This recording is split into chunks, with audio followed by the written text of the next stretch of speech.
Hi folks, it's Andy here. We're going to take a look at Nyamaropa tuned instruments and choosing your first Mbira. So let's just take a quick look at this one first. Oh, before I do actually, I want to say why I'm making this video. I don't want you to end up with an instrument that you're dissatisfied with. So you might have heard about Mbira and you're like, oh my God, that looks absolutely amazing. It sounds fascinating. I want to get one in my hands. And then you head onto eBay or something and you're like, okay, there's one. It looks the same as the one Andy's playing. I'm going to grab it. And you get it through the post. And you're like, what? It sounds completely different. I don't know where I went wrong. So that's what this video is for. I want you to be satisfied with your first Mbira so that you stay inspired and your whatever inspired you to buy the instrument just gets amplified when it lands in your hands. Cool. So Nyamaropa tuning. If I find these notes here, they're octaves of each other. That's Western music language, but it basically means they've got a similar sound to our ears. When we play them together, they fit nicely. If I move between them on an instrument, it kind of feels like I'm returning home or landing back in a space that is pleasing.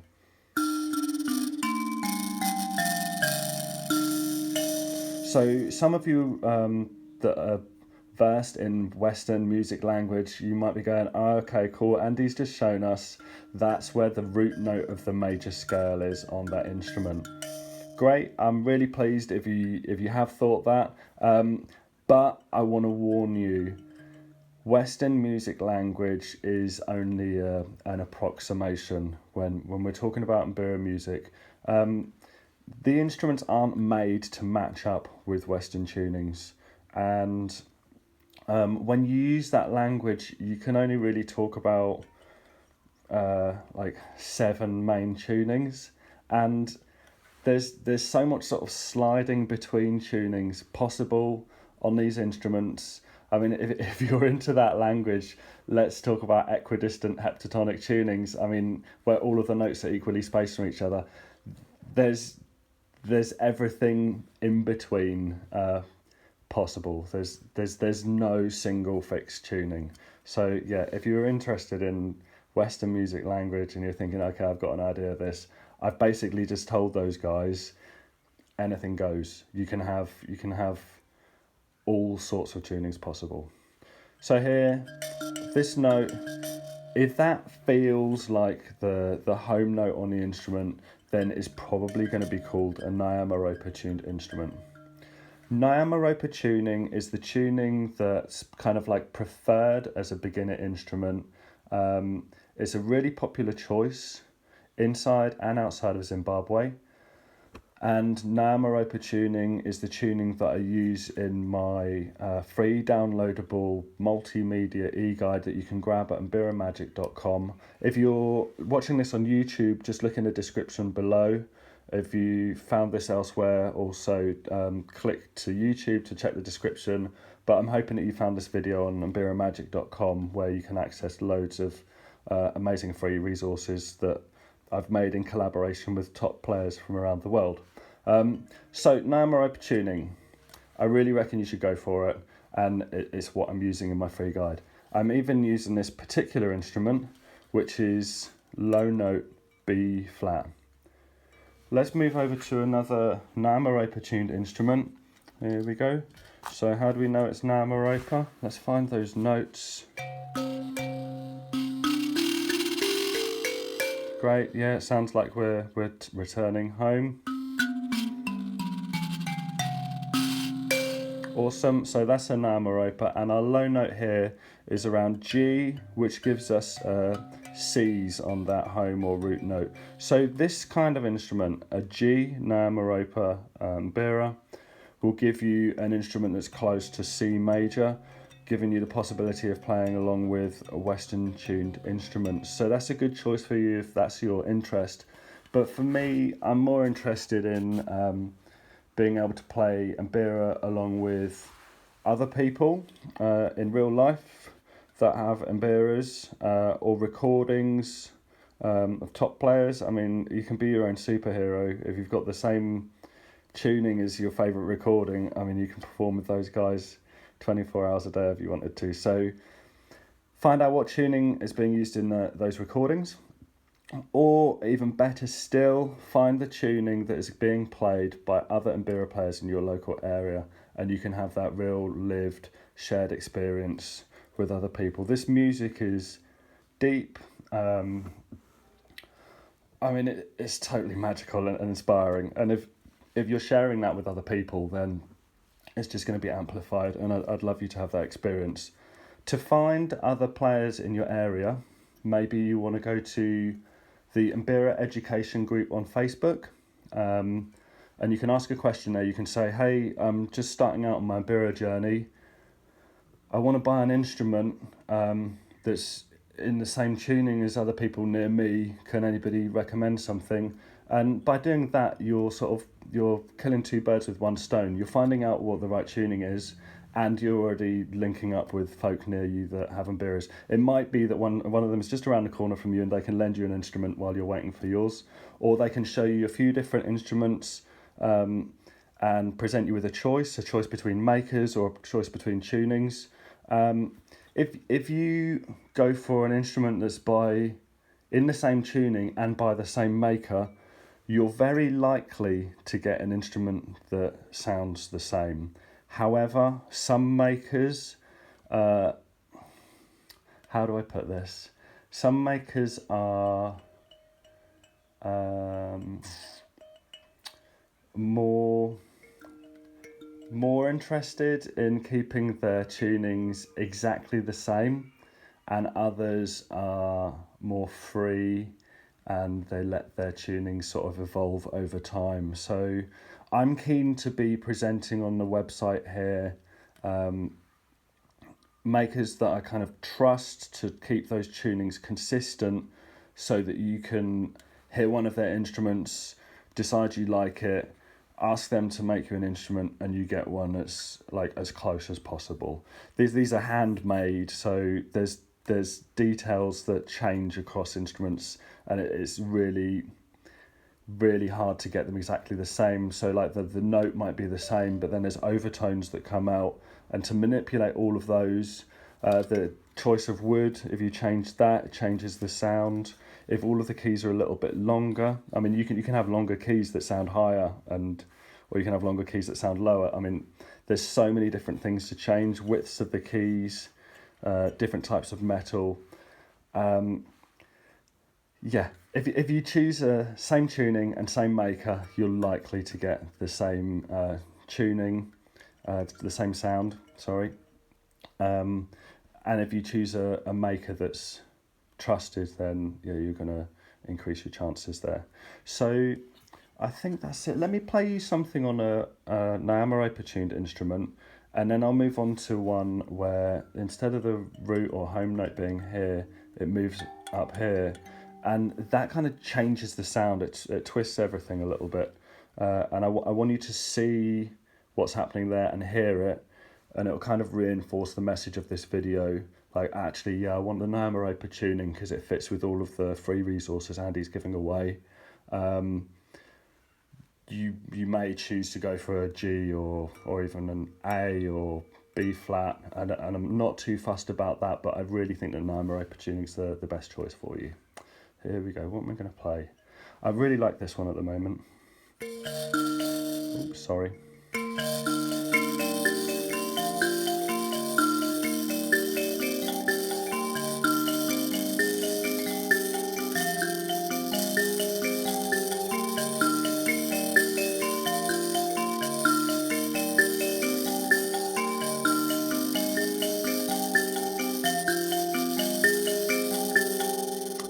I'm going to play it again on that other Nyamaropa tuned instrument, because the sound on that instrument is deeper. Here we've got quite light buzzers, and I want you to hear that difference. So the buzzers here are a bit more intense, but I mean, you'll get used to these, and if you start playing an instrument that doesn't have them or has lighter ones, you might feel like something's missing. I mean, they're a really important aspect of the music, and I'll talk about that elsewhere. But this instrument's deeper. Listen out for those lower notes. Oh, sorry.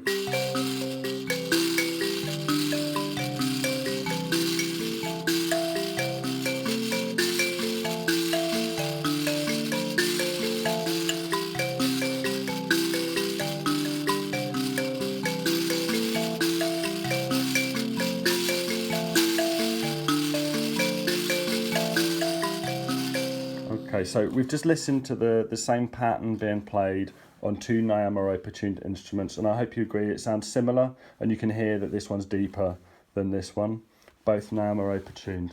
Let's move on to what's known as Gandanga or Mavembe. This instrument is made by Sebastian Pott of Germany. It's one of he's one of my favourite Mbira makers. I mean, if you're looking for consistency and quality, this is kind of where it's at. And it comes with a cost, there's a price, but I mean, well, you can see here, and you're going to hear something a little bit different now. So instead of our root note or home note being here, it shuffles up here. I'll just show you what I mean by that. I'm going to move from one of these notes to the next.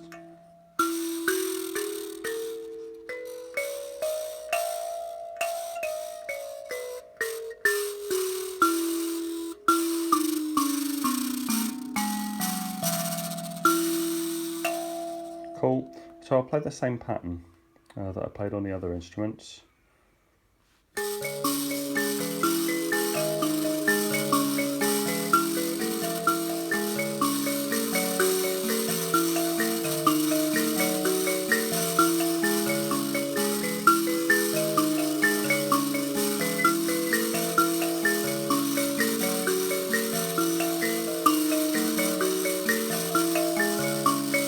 Cool. So let me just remind you how different it sounds. That would probably be regarded as a minor sound, whereas this would be a major sound.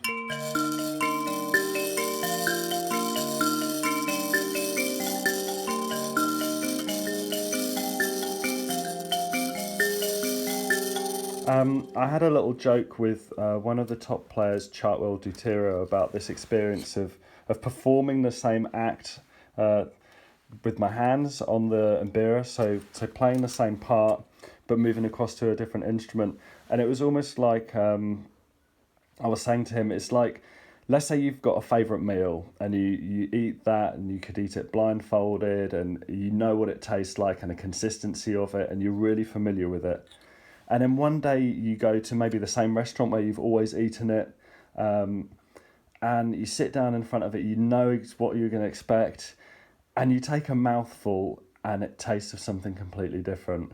I mean, it might be a beautiful flavour, but it's the unexpectedness of it. And I was making that comparison with jumping between Mbira tunings. So, yeah, there's an interview with Chartwell, a few that I published a little while ago. You can check those out. He's a really charismatic and important figure in Mbira. So, yeah, what you're going to go for? Nyamaropa, I really recommend it. And then choose your low note. Maybe find people near you and what they're playing. Or go for a B flat, and then you can, whatever Nyamaropa you go for, you're going to be able to play through my video series and e-guide, and it's going to be really valuable to you. So irrespective of what the low note is, the Nyamaropa tune is going to work really nicely for you. If you go for a B flat, then you're going to get a really close sound. That e-guide has got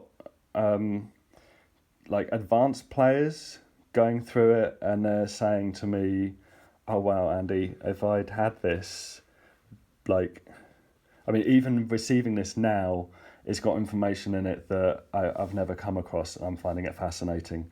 So I build everything in that up from the basics, step by step. I've got a really complete system that's going to make this instrument accessible to you, the magic of it, and provide you with an understanding of what's going on in the traditional music that's going to help you to speak that language. Having not grown up, if you haven't grown up in Zimbabwe, you won't have had the benefit of hearing this music and kind of like becoming articulate in it in the same way that somebody that grew up in England grew up and learnt to speak English just through being immersed in among English language speakers.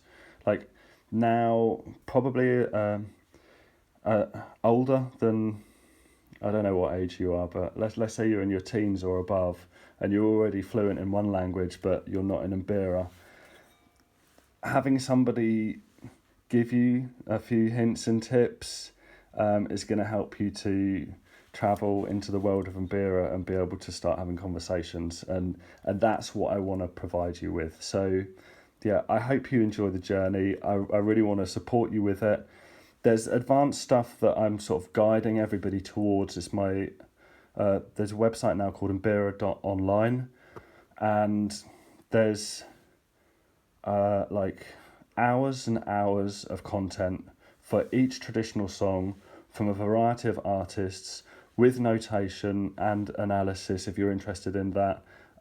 Every month, it's a subscription community, and the money that's raised through it pays for me to follow my passion of Mbira music, and it also pays an income to the Zimbabwean artists that are included in the project. And as we're growing, I'm able to engage more Zimbabwean musicians, so I'm creating employment opportunities. And as more people join the subscriber community, there's more money coming in, so I can engage more of those traditional artists. So it's kind of like a win-win community that serves everyone that's involved. But there's no rush for you to join that. See how you like my other resources, see how you like the instrument, and I just wish you a magical time with Mbira. Thank you so much, everybody. Cheers.